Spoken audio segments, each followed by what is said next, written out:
Gloire à Jésus, bienvenue à cette émission Allô, le ciel est ouvert, dans laquelle nous allons parler de démons, de leur activité et comment chasser un esprit mauvais dans le corps de quelqu'un. Bien avant, j'aimerais que nous puissions passer du temps dans la prière et nous allons présenter ces moments au Seigneur. Nous allons demander à la grâce de Dieu de se manifester et que toutes les personnes qui nous regardent maintenant soient touchées par la puissance du Saint-Esprit. Notre Dieu n'a pas changé et il est prêt à changer et transformer votre vie aujourd'hui. Courbons nos têtes, fermons nos yeux et prions maintenant. Gloire au Seigneur. Père éternel, je te présente ces moments. Dans le nom puissant de Jésus-Christ de Nazareth, nous venons prendre autorité sur toute activité satanique qui peut nous empêcher de correctement faire cette émission. Nous déclarons au nom de Jésus que la parole de Dieu est prêchée avec révélation et puissance. Nous déclarons au nom de Jésus que les vies vont être transformées et changées ce soir. Nous déclarons au nom de Jésus que les âmes vont être délivrées au nom de Jésus. Nous déclarons que les corps vont être guéris, que les corps vont être délivrés au nom de Jésus-Christ. Nous déclarons que les vies spirituelles vont être restaurées au nom puissant de Jésus. Nous prions pour l'impact de cette émission ce soir, Seigneur. Nous prions qu'il y ait un impact considérable, Père, parce que le Fils de l'homme est venu pour que les brebis aient la vie et qu'il l'ait en abondance. Alors je déclare ce soir au nom puissant de Jésus que les brebis du Seigneur auront la vie et qu'ils l'auront en abondance. Oui, le voleur ne vient que pour dérober, tuer et détruire. Père, dans le nom de Jésus, nous disons ce soir que le voleur est vaincu. Nous disons ce soir que le diable est vaincu. Oui, le diable est vaincu. Oui, nous prions, Seigneur, que ta grâce se manifeste suffisamment, que ta faveur se manifeste suffisamment ce soir, afin que nous voyions ta puissance, oh Dieu. Père, nous prions que toutes les personnes qui sont connectées soient touchées par la puissance du Saint-Esprit. Père, je libère ta grâce maintenant dans les maisons. Père, je libère ta présence maintenant dans les maisons. Je libère ton onction maintenant dans les foyers. Père, je prie au nom puissant de Jésus-Christ que la puissance de Dieu tombe maintenant sur toutes les personnes qui me regardent maintenant, oh Dieu. Père, je prie que ton œuvre continue, Seigneur, dans leur vie au nom de Jésus. Père, je prie que pendant ces minutes que nous allons passer ensemble, que ta puissance les transforme, oh Dieu. Père, que ceux qui n'ont jamais connu la manifestation de ta puissance voient ta puissance se manifester ce soir. Père, qu'ils voient ton onction se manifester ce soir. Nous déclarons au nom puissant de Jésus-Christ que la puissance de Dieu est à l'œuvre pour guérir. Que la puissance de Dieu est à l'œuvre pour restaurer. Que la puissance de Dieu est à l'œuvre, oui, pour ramener celui qui est loin de toi vers toi, oh Dieu. Père, je te remercie pour ta parole qui touche notre esprit, pour ta parole qui porte du fruit. Père, pour l'intelligence. La Bible déclare la révélation de ta parole est claire. Elle donne de l'intelligence aux simples. Mon Père et mon Dieu, je prie que ta parole ce soir donne encore de l'intelligence. Père, tu connais celui qui me regarde ou celle qui me regarde maintenant, qui a un problème de maladie. Père, je déclare maintenant au nom de Jésus que lorsque nous allons prier, elle reçoit la guérison instantanément. Père, je déclare que ce soir, Père, nous enregistrons des guérisons instantanées massives dans le nom puissant de Jésus-Christ de Nazareth. Nous déclarons maintenant que les anges s'arrêtent maintenant là où Seigneur nous sommes, et les anges opèrent maintenant là où nous sommes. Les anges opèrent maintenant là où les gens sont, Père. Père, derrière leur écran, ils reçoivent ta puissance. Père, derrière leur écran, ils reçoivent ton onction. Père, derrière leur écran, ils reçoivent ta présence. Père, derrière leur écran, ils reçoivent la visitation du Saint-Esprit. Père, derrière leur écran, ils ressentent ta puissance les toucher, oh Dieu. Père, je te remercie parce que tu n'as pas changé. La Bible déclare, Jésus-Christ est le même hier, aujourd'hui, éternellement. Seigneur Jésus, comme tu as délivré il y a des années de cela, alors tu peux encore délivrer aujourd'hui. Comme tu as guéri il y a des années de cela, nous croyons que tu peux délivrer encore aujourd'hui. Père, comme tu as enseigné, oui, des années de cela, nous croyons que tu peux encore enseigner à travers ma bouche par le Saint-Esprit. Oui, comme tu as baptisé du Saint-Esprit les apôtres, nous croyons encore que ce soir tu peux aussi baptiser du Saint-Esprit. Père, tu es celui qui nous utilise. Nous ne sommes que des canaux et je prie, Seigneur, que ce soir je sois un canal puissant, oh Dieu. Père, je prie que ce soit Internet soit un canal puissant pour transformer les vies, pour toucher les vies, pour guérir les malades, oh Dieu. Père, je prie qu'Internet soit un moyen puissant ce soir pour transformer les vies, Seigneur. Seigneur. Père, je prie que ceux qui me regardent maintenant ne soient plus jamais les mêmes après avoir écouté ta parole. Ne soient plus jamais les mêmes, Seigneur, après s'être connectés à cette émission. Mon Père et mon Dieu, je prie que ta grâce soit suffisante ce soir, que ta faveur soit suffisante ce soir, afin que celui qui a besoin de guérison reçoive la guérison, afin que celui qui a besoin de délivrance reçoive la délivrance, afin que celui qui a besoin d'argent reçoive l'argent dans le nom de Jésus, afin que celui qui est endetté, Père, que les dettes tombent dans le nom puissant de Jésus. Père, nous déclarons au nom puissant de Jésus-Christ qu'il y a suffisamment de grâce ce soir pour bénir, il y a suffisamment de grâce ce soir pour restaurer, il y a suffisamment de grâce ce soir pour délivrer, il y a suffisamment de grâce ce soir pour guérir, il y a suffisamment de grâce ce soir, oh Dieu, afin que celui qui est dans un niveau bas soit élevé. Père, tu veux la prospérité de tes serviteurs. Alors je déclare dans le nom de Jésus que cette émission va amener ceux qui me regardent maintenant à un niveau de prospérité élevé. La Bible déclare, bien-aimé, je désire que tu prospères à tous égards comme prospère l'état de ton âme. Père, je déclare la prospérité dans l'esprit. Père, je déclare la prospérité dans l'âme. Père, je déclare la prospérité dans le corps de tous ceux qui me regardent maintenant. Père, je déclare la prospérité dans les finances de tous ceux qui me regardent maintenant. Père, je proclame l'élévation dans le nom puissant de Jésus. La Bible déclare, voici mon serviteur. Il s'élèvera, il montera, il sera très haut placé, il prospérera. Alors je déclare au nom de Jésus l'élévation pour ceux qui me regardent. Alors je déclare la prospérité pour ceux qui me regardent. Alors je déclare dans le nom de Jésus-Christ de Nazareth, Père, qu'il monte. Celui qui me regarde ou celle qui me regarde maintenant monte. Père, je déclare la promotion au nom puissant de Jésus. Père, je te remercie pour ta grâce et ta puissance. Je te remercie pour ton onction ce soir. Je te remercie pour ton onction ce soir. Père, je te remercie. Tu es celui qui nous équipe pour prêcher l'évangile. Tu nous équipes pour prêcher l'évangile avec impact. Tu nous équipes pour prêcher l'évangile avec puissance. Tu nous équipes, Seigneur, pour qu'en parlant, cela ne soit pas des discours persuasifs de la sagesse humaine. Il est écrit dans ta parole, ma parole et ma prédication ne reposaient pas sur des discours persuasifs de la sagesse humaine, mais sur une démonstration d'esprit de puissance. Alors fais que ce soir, il y ait de la démonstration d'esprit de puissance. Alors ce soir, touche les vies, Seigneur. Alors ce soir, fais en sorte que tous ceux qui regardent cette émission voient véritablement la manifestation d'esprit et la manifestation de puissance, oh Dieu. Père, équipe-nous ce soir. Père, équipe encore cet outil que nous utilisons, oh Dieu. Père, je te remercie parce que tu es maintenant là où ils sont, oh Dieu. Et tu les touches là où ils sont, oh Dieu. Père, au moment où je suis en train de prier, tu commences déjà à couvrir plusieurs d'entre eux de ton esprit. Tu commences déjà à couvrir plusieurs d'entre eux de ton onction. Tu commences déjà à couvrir plusieurs d'entre eux de ta puissance. Père, je sais que quelque chose commence déjà à se passer dans leur vie. Père, je te remercie parce que tes anges sont déjà en mouvement, Père. Père, je te remercie parce qu'une onction puissante est libérée maintenant dans leur vie. Père, je te remercie parce que ton esprit agit puissamment ce soir. Nous te bénissons, Seigneur.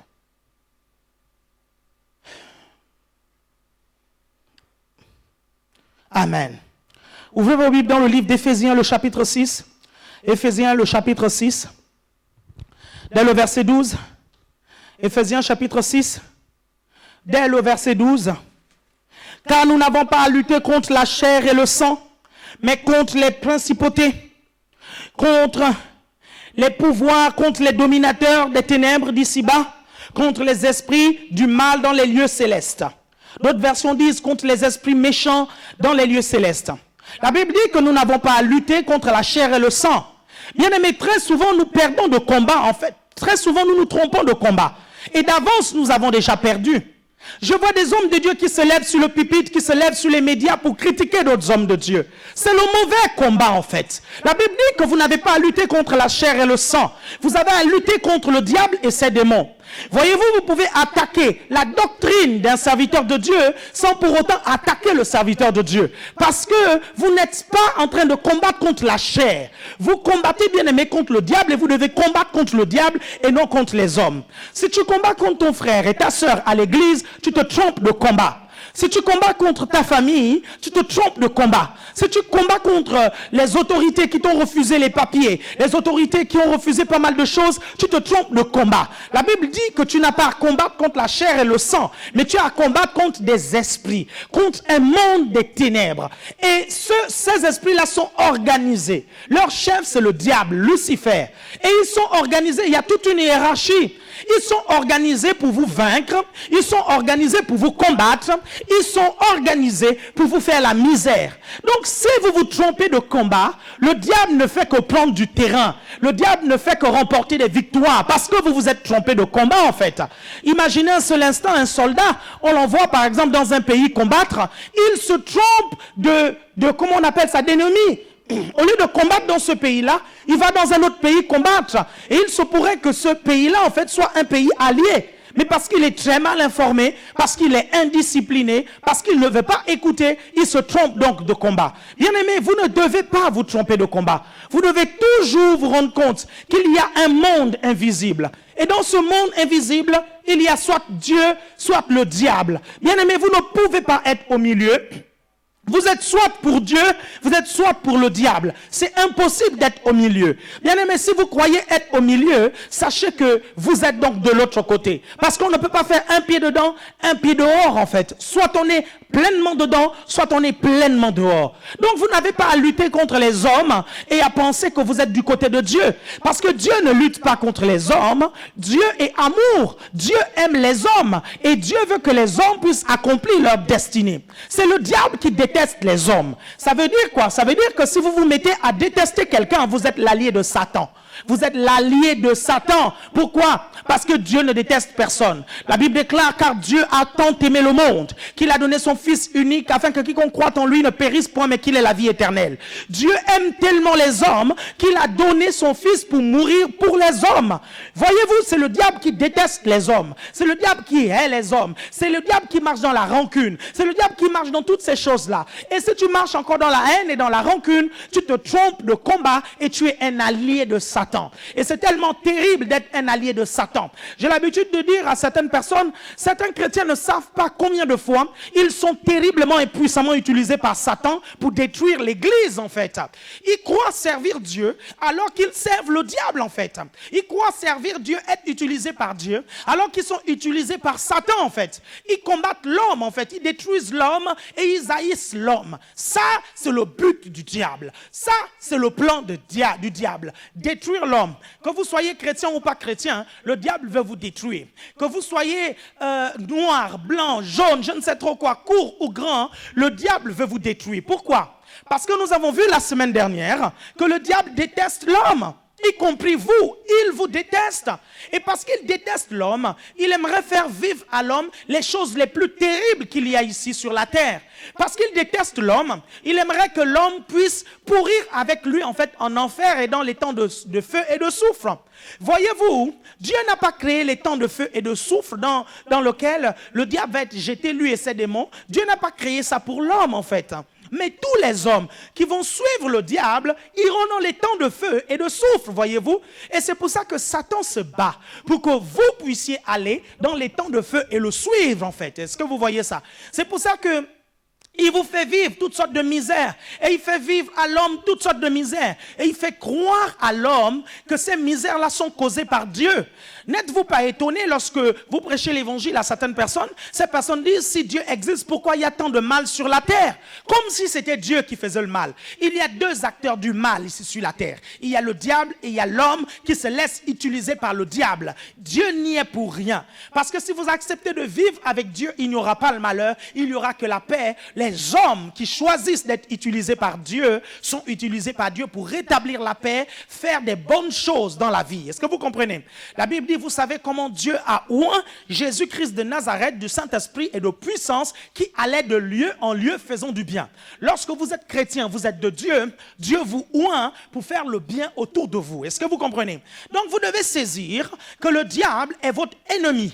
Vous devez comprendre que le diable est méchant, que les démons sont méchants. Je me rappelle, il y a quelques années de cela, nous suivions des nouveaux convertis. Et parmi ces nouveaux convertis, il y a une jeune fille qui nous a posé une question. Elle nous a dit, mais je vois tout le temps à vos réunions, vous chassez Satan, vous le liez, vous le piétinez, vous tabassez Satan en fait. Mais vous n'avez pas pitié de Satan, mais il a mal quand vous le tapez. On lui a dit, jeune fille, si tu savais véritablement qui était Satan, je pense que tu viendrais le tabasser aussi avec nous en fait. Et nous avons commencé à enseigner à cette fille-là que le diable était méchant. Que s'il y a quelqu'un que vous devez détester, l'unique personne que vous devez détester dans ce monde, c'est bien Satan. Oui, vous avez le droit de haïr le diable, est-ce que vous comprenez? Parce que la Bible dit que c'est notre ennemi et tout le mal que vous avez, c'est le diable qui cause cela. Est-ce que vous comprenez? Nous allons vous enseigner aujourd'hui et la semaine prochaine sur comment vaincre le diable. Comment vaincre le diable? Comment vaincre Satan? Comment vaincre les oppressions démoniaques? Vous devez comprendre qu'il y a deux types d'oppression. Il y a deux types d'oppression. Il y a les oppressions extérieures et les oppressions à l'intérieur. Le diable peut vous oppresser de l'extérieur et il peut aussi vous oppresser de l'intérieur. Généralement, il vous oppresse de l'extérieur parce qu'il aimerait entrer à l'intérieur. Pourquoi? Parce que lorsque le diable est à l'intérieur, il paraît plus difficile à chasser. Je dis bien, il paraît plus difficile à chasser. Parce que de l'intérieur, il fera ressentir les symptômes à la personne qui est possédée d'un esprit. Il fera ressentir les symptômes comme si la personne avait ces manifestations-là à l'intérieur et comme si ces manifestations faisaient partie intégrante de cette personne-là. Est-ce que vous voyez un peu la différence? Alors que lorsqu'il oppresse de l'extérieur, nous pouvons bien ressentir que c'est à l'extérieur parce que parfois ça vient, parfois ça part et on sent que c'est véritablement à l'extérieur. Donc retenez une chose, le diable va entrer dans la vie des non-chrétiens, mais le diable peut entrer aussi dans la vie d'un chrétien. Est-ce que vous suivez? Pourquoi? Parce que le Saint-Esprit habite dans l'esprit en fait. Le Saint-Esprit habite dans l'esprit.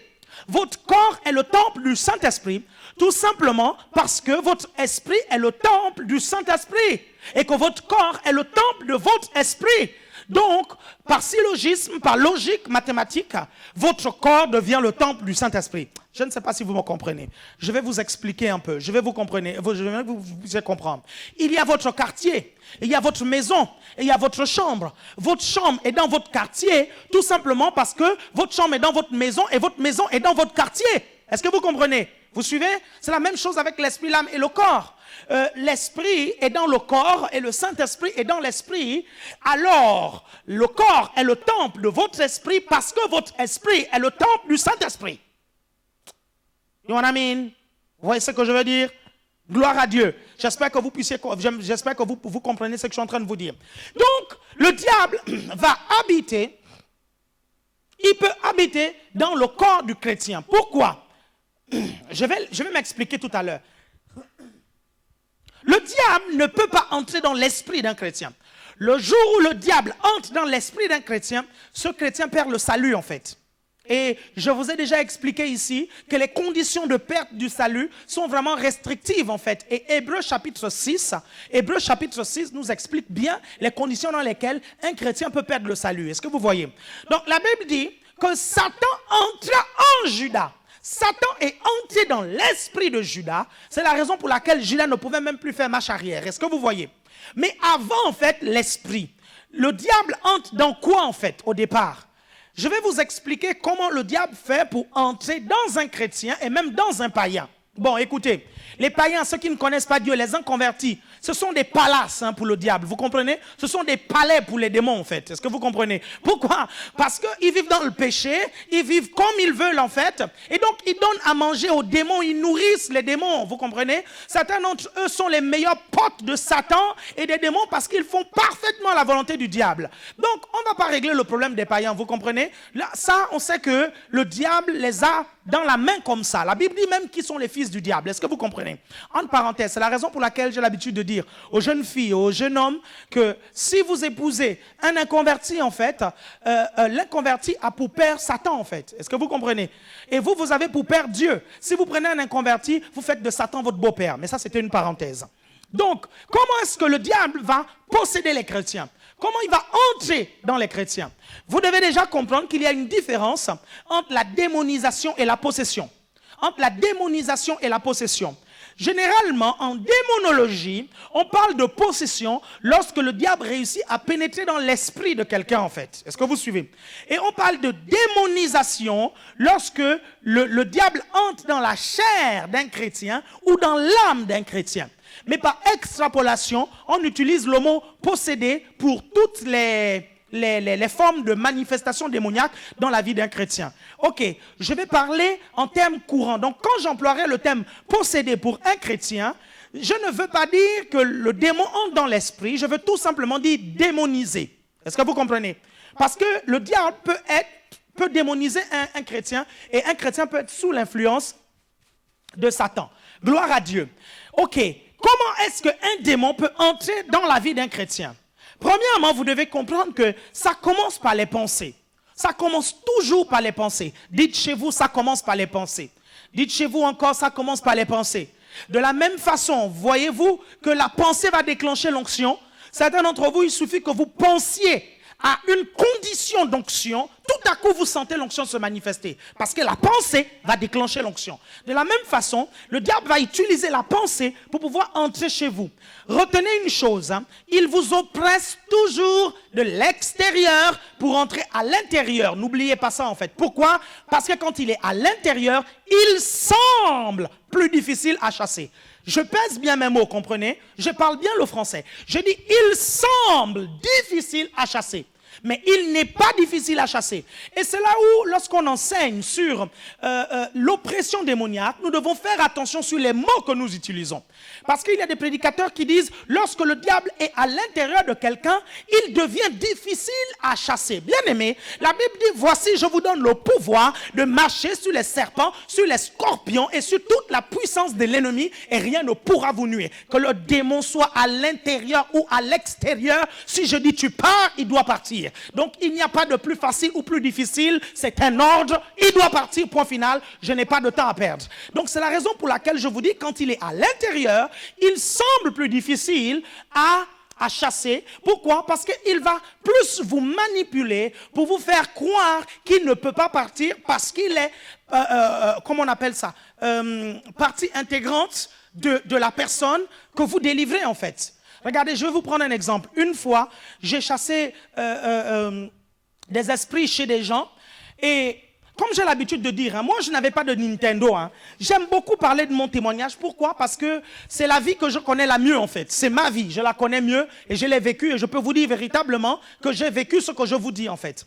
Comme j'ai l'habitude de dire à certaines personnes, je n'avais pas de Nintendo en fait lorsque j'étais jeune. J'ai accepté le Seigneur à l'âge de 13 ans et mes parents ont arrêté de me donner des jouets peut-être à l'âge de 7 ou 8 ans. Je peux me rappeler exactement le nombre de fois où on m'a donné des jouets, peut-être 1 ou 2 fois en fait. Et même là, ce n'était pas des PlayStation, ce n'était pas des Nintendo, ce n'était pas des jeux vidéo. On te donnait un vieux pistolet pourri en plastique qui tombait en panne le 4e jour plus tard. Et vous comprenez, vous avez le pistolet tout de suite, vous faites une fois, pam, pam, c'est fini, la gâchette est gaspillée. Pourquoi? Parce que les parents n'ont pas l'argent de vous acheter des trucs un peu solides en fait. Et j'ai reçu ça peut-être 1 ou 2 fois.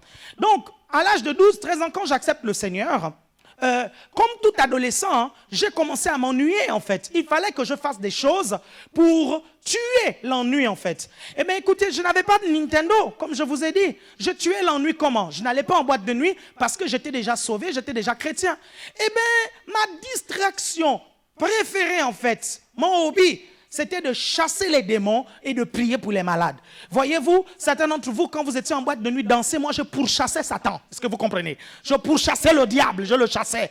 Et je trouvais ça vachement passionnant. Lorsqu'on m'appelait, on me disait, Alain Patrick, allons dans tel quartier parce qu'il y a quelqu'un qui est possédé, il a besoin de délivrance. J'étais content, je pouvais faire des kilomètres et des kilomètres à pied, rien que pour chasser le diable. Est-ce que vous voyez un peu ça? Donc, les choses que je vous raconte, ce sont des choses que j'ai vécues. Il y a certaines choses que je vais vous dire aujourd'hui ou peut-être la semaine prochaine. Ce sont des choses qui relèvent du vécu. Une fois, je chassais en fait un esprit d'une jeune fille et cet esprit a commencé à nous faire croire qu'il était dans la vie de cette jeune fille-là depuis sa naissance. Et l'esprit s'est mis à parler en fait dans la bouche de la jeune fille, à travers la jeune fille, et l'esprit s'est mis à dire, depuis son jeune âge, je suis là. Je fais partie intégrante. Moi et cette fille-là, nous sommes un. Vous ne pouvez pas me chasser. Sans moi, elle ne peut rien. Vous comprenez? C'est moi qui l'ai fait réussir dans ceci, dans cela. Et vous savez, quand le diable commence à vous parler comme ça, si vous n'avez pas de l'expérience dans la parole de Dieu, si vous n'avez pas de l'expérience dans la délivrance, en fait, vous pouvez croire aux mensonges du diable. Et je ne peux pas vous dire qu'au tout début, quand je chassais les démons, j'étais expérimenté. Je ne peux pas vous dire ça, c'est faux. J'ai fait beaucoup d'erreurs. Et des erreurs, en fait, dont je vais vous parler aujourd'hui. Et donc, quand nous chassons cet esprit, il nous faisait croire qu'il était dans la vie de la personne depuis longtemps. Et certains d'entre nous, nous étions influencés par ça, en fait. Parce qu'il disait qu'il donnait du succès à cette jeune fille-là. Et il nous faisait croire que si on le chassait, la jeune fille n'allait plus avoir du succès. C'est un mensonge. Parce que le succès, c'est Dieu qui le donne. Ce n'est pas le diable qui peut donner le succès. Est-ce que vous voyez un peu ça? Donc, le démon à l'intérieur de la fille s'est mis à parler, vous comprenez, pour mieux nous manipuler, pour nous faire perdre du temps et pour nous empêcher de le chasser. Est-ce que vous voyez?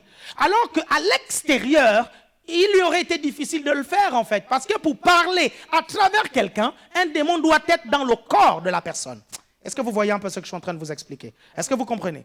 Hein? Ne vous inquiétez pas, je vais vous expliquer tout à l'heure. Est-ce que lorsqu'on chasse un esprit, il faut parler à l'esprit ou pas? Tout ça, nous allons parler de ça. Mais j'aimerais d'abord vous expliquer comment un démon entre effectivement dans le corps de quelqu'un. Ok, ça commence par des pensées, comme je vous ai dit. Il commence à vous mettre des pensées. On va prendre par exemple des pensées de suicide. On va mettre par exemple des pensées de rejet. Ou bien des pensées de les gens te détestent. Ou bien celui-là en fait, il faut le détester. Ou bien on ne m'aime pas. Vous commencez à penser que les gens ne vous aiment pas en fait. Et ces pensées sont des oppressions. Et ça vient sur vous en fait comme des oppressions. Et vous pouvez le sentir que c'est une oppression en fait. Quand vous êtes chrétien et un peu spirituel, vous vous rendez compte que ce n'est pas normal. Parce que vous avez l'impression que c'est quelque chose de sombre qui vient sur vous en fait. Vous savez que ce n'est pas normal, mais vous avez l'impression que c'est plus fort que vous. À ce moment-là, sachez que vous êtes sous le coup d'une oppression démoniaque. Pourquoi le diable veut vous oppresser? Parce qu'il veut rentrer à l'intérieur. Vous comprenez? À un moment donné, il va mettre des pensées. Et ces pensées vont venir comme une mitraillette. Elles vont venir comme des flèches. Parfois, une pensée fait appel à une autre. Une pensée fait appel à une autre. Et en moins de 10 minutes, vous avez déjà pensé des choses terribles. En moins de 10 minutes, vous avez pensé que les gens ne vous aimaient pas. En moins de 10 minutes, vous avez pensé qu'il faut que vous éloigniez Dieu. En moins de 10 minutes, vous avez déjà pensé que le monde entier ne vous aime pas. En moins de 10 minutes, vous avez déjà pensé qu'en fait, personne ne vous aime. En moins de 10 minutes, vous pensez déjà que vous êtes inutile. En moins de 10 minutes, vous pensez déjà qu'il faut que vous mettiez fin à votre vie. En moins de 10 minutes. Et ça vient, c'est tellement oppressant et tellement terrible. Quand vous êtes un peu spirituel, vous vous rendez compte que ça, c'est le diable. On appelle ça une oppression satanique. Et si vous vivez ça tous les jours, bien aimés, je vous encourage à sérieusement entrer dans la présence de Dieu et à prendre autorité sur ces oppressions sataniques. Parce que quand ces oppressions sont encore à l'extérieur, bien aimés, c'est un peu plus facile de les chasser. Mais quand ils sont à l'intérieur, ils sembleront plus difficiles à chasser. C'est maintenant que vous devez résoudre le problème. Est-ce que vous comprenez? Et vous devez résoudre le problème d'oppression à travers la parole de Dieu. Je vais vous prendre par exemple l'exemple de l'esprit de rejet ou l'esprit de suicide en fait. La parole de Dieu dit que Dieu vous aime. Et la parole de Dieu dit que vous êtes précieux aux yeux de Dieu. La parole de Dieu dit que vous avez une mission en fait. Et cette mission, elle concerne les hommes. Si vous vous suicidez, bien aimé, vous n'accomplirez pas votre mission en fait. À travers ce que je viens vous dire, ça peut être suffisant pour vaincre les pensées de rejet, pour vaincre les pensées de suicide.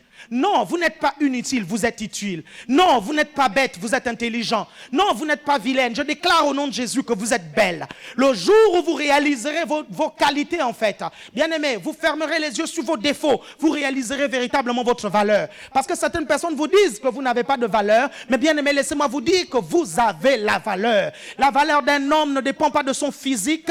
La valeur d'un homme ne dépend pas en fait de ce que les gens disent de lui. Mais la valeur d'un homme dépend de ce que Dieu a mis au-dedans de lui. Et laissez-moi vous dire, qui que vous soyez aujourd'hui, Dieu a mis quelque chose en vous et il y a quelque chose que vous devez laisser sur la terre, que vous devez donner aux autres. Vous êtes utile pour les autres. Et cette parole d'encouragement est suffisante déjà pour que ce soir, vous puissiez lutter contre l'esprit de rejet. Pour que ce soir, vous puissiez dire, Satan, je te chasse au nom de Jésus, va-t'en loin de moi et ne reviens plus. Et vous savez quoi?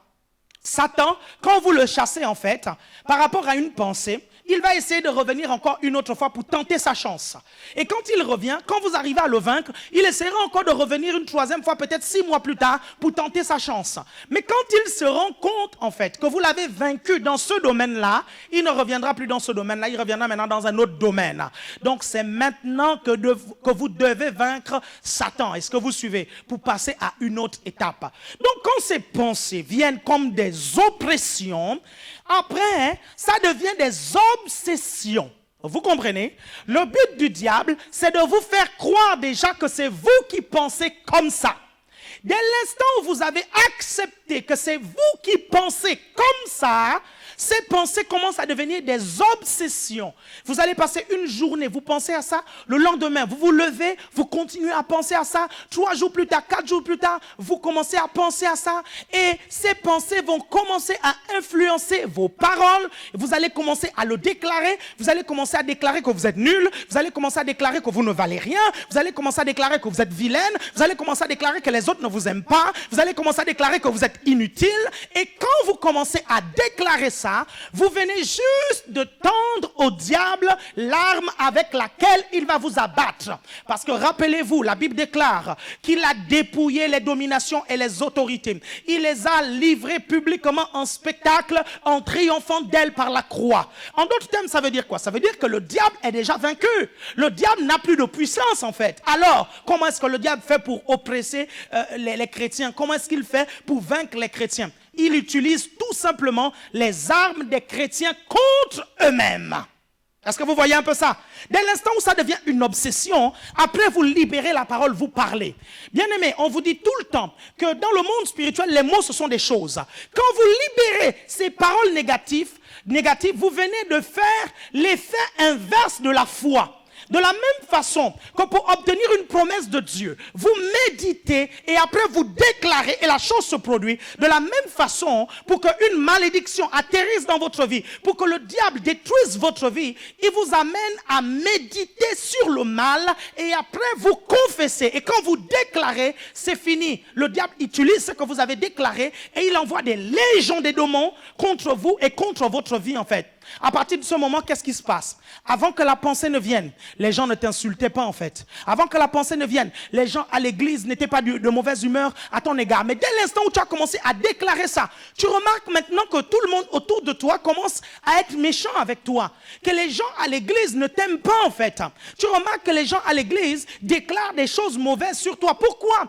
Parce que tu as dit des choses qui ont attiré une légion de démons. Et partout où tu te trouves, cette légion de démons te suit. Et cette légion de démons ne t'oppresse plus que toi. Cette légion de démons va commencer à oppresser aussi les gens qui sont autour de toi. Notamment les chrétiens qui sont faibles, par exemple. Lorsque tu les approches, tu remarques seulement qu'ils deviennent très nerveux quand tu les approches, en fait. Pourquoi? Parce que tu traînes avec toi une légion d'esprit, en fait. Parce que tu as déclaré des choses contre ta propre vie. Pourquoi je vous dis cela? Parce que de la même façon que les anges répondent à la foi et à la déclaration positive, les démons, en fait, répondent aussi à la déclaration négative et aux pensées négatives. Arrivé jusque-là, vous pouvez encore vaincre. Vous pouvez dire non à Satan. Même si vous avez déclaré ça dans votre vie. Je vous encourage, mes chers frères et mes chères sœurs, de sérieusement vous repentir. Parce que c'est un péché de déclarer quelque chose de contraire à la parole de Dieu, en fait. La Bible dit que ce qui est vrai, ce qui est juste, soit l'objet de vos pensées, en fait. Et, bien aimé, si vous dites des choses qui ne sont pas exactes, vous avez péché. Parce que vous dites ce que vous n'êtes pas. Et vous dites le contraire de ce que Dieu dit dans votre vie. Vous devez déjà vous repentir. Dire, Seigneur, je te demande pardon. Parce que j'ai mal pensé me concernant, j'ai mal pensé concernant les autres, et j'ai même dit des mauvaises paroles sur moi-même. Je te demande pardon, je renonce à cela. Et vous devez dire le contraire. Si vous avez dit que vous n'êtes pas utile, vous dites, je déclare au nom de Jésus que je suis utile. La première fois quand vous allez le déclarer, vous allez sentir que la langue est lourde pour le dire en fait. Mais faites l'effort parce que vous avez la force de le faire. La Bible dit qu'aucune tentation, aucune épreuve, aucune difficulté ne vient sans que nous n'ayons la force de vaincre cela. Ça veut dire que vous avez la force de vaincre cela. Alors faites l'effort. Dites, je suis une belle créature. Dites, j'ai la valeur aux yeux de Dieu. Dites, je suis utile. Dites, je ne suis pas venu ici sur la terre pour accompagner les autres. Dites les autres même si je ne le vois peut-être pas, mais Dieu permettra qu'ils manifestent leur amour et je le verrai. Est-ce que vous êtes toujours avec moi? Est-ce que vous me suivez? J'espère que j'aide plusieurs d'entre vous. Donc ça devient de l'obsession. Donc on était dans l'oppression, hein? Après ça devient l'obsession. Et à un moment donné, si vous ne vous repentez pas en fait, si vous insistez dans ces pensées-là, si vous insistez dans cette voie, petit à petit, il y a ce qu'on appelle maintenant une porte d'entrée. Une porte d'entrée. Le diable va maintenant entrer en vous en fait. Est-ce que vous voyez? Pourquoi? Parce que vous avez nourri cette pensée.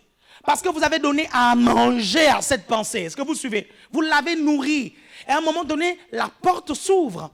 Et là, en prenant par exemple le cas de l'esprit de rejet ou l'esprit de suicide, un démon va entrer maintenant dans votre âme en fait. Est-ce que vous suivez? Et le démon en fait va entrer dans votre âme. Comment il va faire? Et qu'est-ce qu'il va faire? Et là, je vais aider plusieurs d'entre vous. Pour le cas de l'esprit de rejet et l'esprit de dépression, il va commencer à affaiblir votre volonté. Parce que la volonté, c'est dans l'âme. Et dès l'instant où il affaiblit votre volonté, vous avez l'impression que cette chose-là est plus forte que vous, en fait. Vous avez l'impression que vous ne pouvez pas dominer cela. Je dis bien, vous avez l'impression.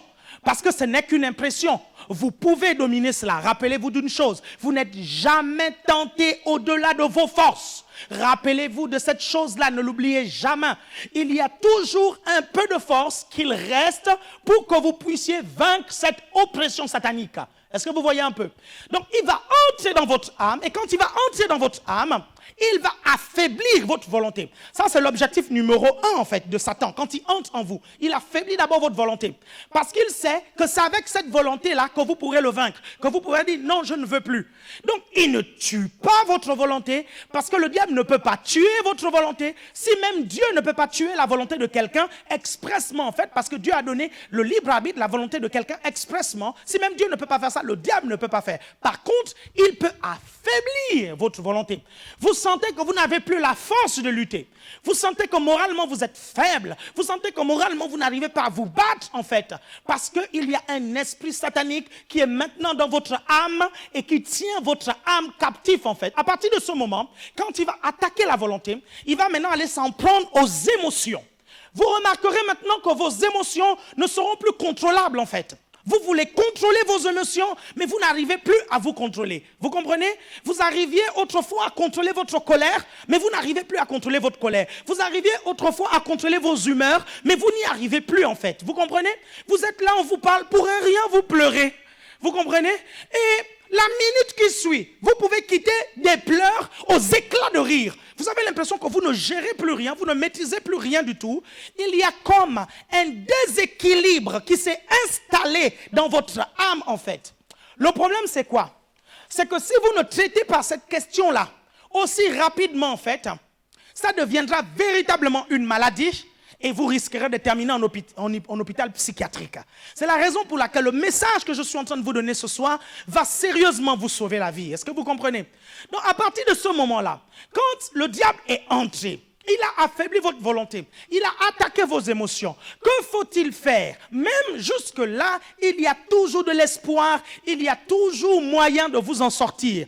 Pendant que vous êtes en train d'écouter ce message, l'onction de Dieu est sur vous. Et vous ressentez que ce qui est dit est la vérité. Vous ressentez que ce qui est dit vous concerne véritablement. Et vous voulez sortir de là. Et vous savez, à travers mon message, que vous pouvez sortir de là. Vous avez tout à coup la volonté de sortir de là qui monte en fait au-dedans de vous. C'est là où vous devez intervenir. Alors dites après moi, Seigneur, je te demande pardon parce que j'ai accepté ces mauvaises pensées. Je renonce au diable aujourd'hui. Je renonce aux pensées du diable aujourd'hui. Je déclare dans le nom de Jésus que le diable est vaincu dans ma vie. Il n'a plus de pouvoir et il n'a pas de puissance. Satan, au nom de Jésus, quitte mes émotions, quitte ma volonté, quitte mes sentiments, je te chasse de mon âme au nom de Jésus et je déclare que je suis libre par le Saint-Esprit. Est-ce que vous voyez? Aussi simple que cela puisse être, si vous avez fait cette prière, bien aimé, je vous assure que ces esprits-là sont partis. Maintenant, ils sont entrés dans l'âme. Est-ce que vous comprenez? Maintenant, ils peuvent aussi entrer dans le corps. Quand ils entrent dans le corps, après, qu'est-ce qui se passe? Vous savez, il y a des gens qui vont avoir des manifestations dans leur corps qui vont prouver qu'ils ont vraiment une influence démoniaque sur eux, en fait. Je vous ai dit la semaine dernière, ou il y a 2 semaines, que vous ne devez jamais négliger vos rêves. Les rêves vont révéler votre état spirituel. Ne blaguez jamais avec ça. C'est vrai que les rêves peuvent être, comment on appelle ça? Une idée de ce que vous vivez tous les jours. Mais le problème, c'est quoi? C'est que le rêve peut montrer votre état spirituel.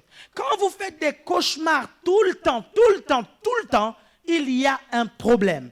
Soit vous êtes oppressé, soit vous êtes démonisé, soit vous ne comprenez pas du tout votre autorité. C'est la raison pour laquelle vous devez prendre autorité. Il n'est pas normal qu'en tant que chrétien, vous fassiez des mauvais rêves. Et faire des cauchemars tout le temps peut être le signe d'une oppression satanique. Vous devez prendre autorité en fait. Je vous parlerai de votre autorité tout à l'heure. Et si je n'ai pas le temps, je parlerai du jeudi prochain, mais je veux vous montrer que vous avez autorité sur le diable. En fait, si vous chassez le diable, il n'a pas le choix. Vous ne lui donnez aucune option, en fait. Il doit partir. Si vous réalisez ça, si vous acceptez cela, si vous vivez comme ça, vous en êtes conscient, vous verrez cela se manifester dans votre vie. Est-ce que vous comprenez? Donc, que va-t-il se passer dans le corps? Le diable va commencer, bien sûr, il agit toujours de la même façon. Vous allez poser des actions. Il va vous oppresser pour que vous puissiez poser une action, en fait. Et quand vous allez poser cette action-là, en fait, vous allez ouvrir une porte et il va entrer dans votre corps. Et quand il va entrer dans votre corps, il va amener plusieurs manifestations. Il y a certaines personnes, par exemple, qui ressentent comme des choses marcher dans leur corps. Et c'est vachement désagréable parce que ça les gratte par-ci, par-là, en fait. Ils peuvent sentir la chose sur la tête, après la chose vient dans le bras, après la chose vient ici, après parfois ça tourne dans le ventre. Certains ressentent ça, mais comme littéralement, comme si c'était même un serpent qui tournait partout dans leur corps, en fait. Et c'est vachement désagréable. Et certains vont ressentir ça parce qu'ils sont oppressés, parce qu'un démon est dans leur corps, en fait. Et ils ont besoin qu'on les aide. Parfois, ce sont des païens, mais souvent aussi, ce sont des chrétiens. Comment est-ce qu'un chrétien qui va à l'église puisse vivre ces choses-là, en fait? Tout simplement parce qu'il n'est pas enseigné. Le diable, et ça, vous devez le retenir, pour ceux qui notent, vous notez ça. Satan n'a pas le droit de vous attaquer. Il vous attaque seulement pour 2 raisons. La première raison, c'est votre ignorance. La deuxième raison, c'est votre désobéissance. Est-ce que vous comprenez? Si vous ne connaissez pas votre autorité, le diable ne viendra pas réfléchir, il viendra vous attaquer en fait, il viendra vous oppresser. Et dès l'instant où vous aurez connu la vérité, que vous aurez connu votre autorité, il partira lorsque vous le chasserez. Est-ce que vous comprenez? Donc j'ai parlé d'une manifestation en fait, des choses qui marchent dans le corps. Je me rappelle à plusieurs reprises, quand je vais à certains endroits prêcher, partout dans le monde, il y a des gens en fait, je lance parfois des appels, des personnes qui ressentent des oppressions démoniaques. Et il y a des gens qui viennent parfois, qui disent, non, pasteur, je ressens des choses marcher dans mon corps. Je ressens comme un serpent, en fait, qui marche dans mon corps, en fait. Et j'ai envie d'être délivré. Et quand vous priez pour la personne a des manifestations démoniaques, vous chassez l'esprit impur et vous rendez compte effectivement que la personne était sous le coup d'une oppression satanique. Et bien aimé, ces choses-là ne concernent pas que les Noirs. Parce qu'on a l'impression qu'il n'y a que les Noirs qui vivent ces choses bizarres. Quand j'étais à Rennes, je prêchais sur un sujet bien précis. Je ne pense même pas que je parlais des démons, ni même de la puissance de Dieu. Je parlais d'autre chose. Et là, j'ai commencé à prier. On a commencé à prier. Et j'ai imposé les mains à certaines personnes, en fait, dans la salle. À un moment donné, je suis passé à côté d'une jeune fille. Cette fille, c'était une blanche, une bretonne pure. Je suis passé seulement à côté, je ne l'ai pas imposé les mains. La jeune fille est tombée et elle a commencé à rouler au sol comme un serpent. Vous vous rendez compte? Comme un serpent. Elle a commencé à rouler au sol partout. Bien aimé, j'ai les vidéos. Et si vous regardez Évangile TV, ne vous inquiétez pas. Évangile TV est là pour vous montrer ce genre de choses-là. Ne vous inquiétez pas, vous verrez ces choses-là sur Évangile TV. Nous vous montrerons les preuves de ce que nous vous disons. Et j'ai prié, j'ai chassé l'esprit. Et j'ai trouvé ça tellement bizarre parce que ça ressemblait à un esprit de divination. Voyez-vous, le serpent dans la parole de Dieu, en fait, est la préfiguration du diable, de la tromperie du diable, de la ruse du diable, qui est un trait de l'esprit de divination. La Bible nous parle d'une jeune fille qui avait un esprit de python, un esprit serpent en fait, et elle faisait de la divination. Et l'apôtre Paul, à un moment donné, a dû chasser cet esprit impur parce que cette jeune fille-là les perturbait. Certains d'entre vous qui lisez la Bible, vous avez déjà vu ça dans Actes des Apôtres. Et ça m'a tellement étonné que j'ai demandé un entretien à cette fille. Je lui ai dit, écoute, tu passes dans la semaine dans mon bureau parce que j'ai envie de comprendre. C'est tellement bizarre ton truc. Hein. Et elle est venue dans mon bureau et j'ai commencé à parler avec elle. Et je lui ai dit, mais ce que tu vis là est tellement terrible. Ça, j'ai vu ça chez moi en Afrique. Mais comment ça se fait que tu es ça en fait? Eh bien, le diable est diable pour tous les hommes. Vous comprenez? Le diable possède tous les hommes, les noirs, les blancs, les chinois, et vous serez désagréablement surpris de voir des manifestations démoniaques chez d'autres races. Donc ce n'est pas une race plus qu'une autre en fait. Est-ce que vous suivez? Et cette jeune fille-là va me faire une révélation, mais je vous assure, qui va me sidérer. Voyez-vous, le ministère pastoral est étonnant parce qu'on entend tellement de choses. Cette jeune fille me dit, à chaque fois que je prie, je vois, écoutez bien, ça va être cru, hein, je vois Jésus. Mais ça, ce n'est pas Jésus, hein. Ce n'est pas Jésus, parce que la suite est terrible. Elle dit, je vois un esprit qui vient, et il a la forme de Jésus, et il fait l'amour avec moi. Je lui dis, quoi? Je dis, et ça arrive quand? Elle dit, quand je prie chez moi. Je dis, est-ce que ça arrive aussi à l'église? Oui, parfois je vois ça à l'église. Je dis, ça, c'est pas Jésus, hein. Arrête de dire ça, c'est pas Jésus, parce que tu es en train de blasphémer, en fait. Elle dit, si. Et je ressens tout ce qu'une femme ressent en fait lorsque on la touche sexuellement. Je lui dis, mais ma soeur, mais il faut te repentir parce que tu es sous le coup d'un esprit de divination. Tu es sous le coup d'un esprit méchant en fait. Et la sœur était convaincue que ce qu'elle voyait, c'était Dieu, que l'expérience qu'elle voyait était Dieu.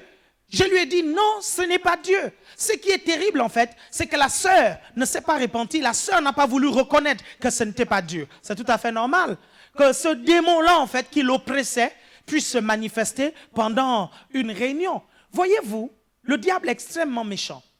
Et l'un des buts du diable, c'est de mettre les hommes dans la confusion. Mettre les hommes totalement dans la confusion. L'un des signes d'une manifestation démoniaque ou d'une oppression démoniaque, c'est une maladie, par exemple. Vous allez à l'hôpital, on vous examine, les médecins ne trouvent rien. Ils vous font passer par des radios, ils vous font passer par des scanners. Ils vous mettent tout type d'appareil, même la dernière technologie qui est sortie. Ils vous font une batterie d'examens. Des mois et des mois, ils ne trouvent rien du tout. Pour eux, vous êtes tout à fait normaux. Vous suivez? Votre corps, pour eux, fonctionne très bien. Mais pourtant, dans votre corps, vous ressentez des douleurs, vous ressentez des choses, vous ressentez les symptômes de la maladie. Mais scientifiquement, les médecins n'arrivent pas à voir. Vous êtes sous le coup d'une maladie démoniaque, en fait. Le diable est en train de vous oppresser. Et vous avez besoin qu'on prie pour vous, qu'on chasse l'esprit mauvais en fait. Et bien aimé, vous pouvez prendre autorité là où vous êtes. Si, pendant que vous me regardez, vous êtes victime d'une maladie, les médecins ont essayé de chercher, ils n'ont rien trouvé en fait. Et vous sentez cette maladie-là venir. J'aimerais prier avec vous maintenant. Et j'aimerais vous dire maintenant que le Seigneur peut vous délivrer. Nous allons prier maintenant tous ensemble. Dans le nom puissant de Jésus-Christ, je viens déclarer maintenant la délivrance de mon frère, de ma sœur, maintenant qui me regarde. Au nom de Jésus, esprit impur, je t'ordonne de libérer son corps maintenant. Toi qui causes cette maladie, je t'ordonne au nom de Jésus de quitter maintenant de son corps, parce que son corps est le temple du Saint-Esprit et elle doit être en bonne santé. Elle doit prospérer dans tous les domaines. Je le déclare au nom puissant de Jésus-Christ de Nazareth. Ma sœur, tu es libre. Mon frère, tu est libre. Il y a beaucoup d'autres manifestations démoniaques, que je peux développer avec vous, mais nous allons voir la semaine prochaine concrètement comment chasser un démon. Concrètement, comment chasser un démon. Nous allons voir ça la semaine prochaine et nous croyons que cet enseignement-là vous a véritablement béni. Je reviens dans quelques instants. Nous allons prier ensemble. Bien-aimés, si vous avez un problème, envoyez vos requêtes de prière. Si vous êtes oppressés, nous allons prier pour vous parce qu'il y a une onction actuellement pour vous délivrer, pour vous restaurer, pour casser les chaînes. Oui, il y a une onction pour briser les chaînes. Gloire au Seigneur, gloire à Dieu. Je reviens dans quelques instants. Je vous laisse un peu avec ces clips et je reviens dans quelques minutes pour prier avec vous. Je vous encourage à envoyer maintenant vos requêtes de prière. Gloire à Dieu. À tout de suite.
temps.